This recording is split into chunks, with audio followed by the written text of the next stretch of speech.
Magandang balita naman, simula bukas, available na ang 20 pesos kada kilong bigas sa mas marami pang probinsya. Yan ang ulat ni Clazel Partilla. Sabik nang makabili ng tig 20 pesos na bigas ang kusinerang si Gemma, biyuda at may 5 anak na binubuhay sa Barangay Santa Ana, Rizal. Ang matitipid niya kasi hindi lamang pandagdag sa kanilang budget, kundi katuparan din sa pangarap na makapag-aral ang kanyang mga anak. Pag wala kang 20, hindi ka makakabili ng kalahati dahil tag 50 po yung nabibili naming bigas ngayon. Kung matutupad po sa ngayon po yan, baka po siguro malaking tulong po yung 20 pesos na makakabili po kami ng malaking tulong po yun. At yung matitipid, saan niyo uli gagamitin, ma'am? Pambaon po ng mga anak ko, pangbili ng gamit, lalo ngayon magpapasukan. Ang magandang balita ng administrasyon ni Pangulong Ferdinand R. Marcos Jr.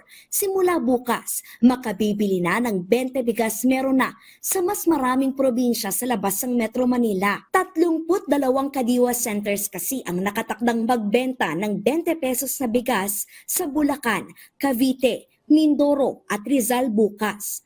Bahagi ito ng pagsisikap ng pamahalaan na gawing abot kaya ang presyo ng bilihin para sa mga consumer at maibsan ang kanilang gastusin. Makikita natin, ito hindi lamang pang eleksyon katulad ng sinasabi nila. Ang serbisyo naman po, sino man po ang nakaluklok dyan ay para sa taong bayan. Patuloy naman ang pag-aalok ng 20 bigas meron na sa mga palengke, kadiwa at ilang tanggapan ng gobyerno sa NCR, gaya halimbawa sa DA Central Office, Parañaque, Valenzuela, Maynila, Malabon, Taguig, Mandaluyong, Pasay at Navotas, maging sa Visayas Region.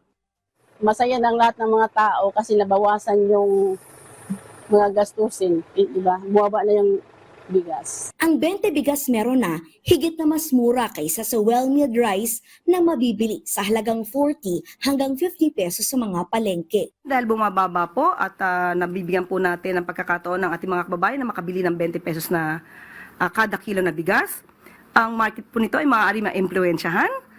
We hope na kahit sa market po ay maibaba nila ang presyo ng bigas.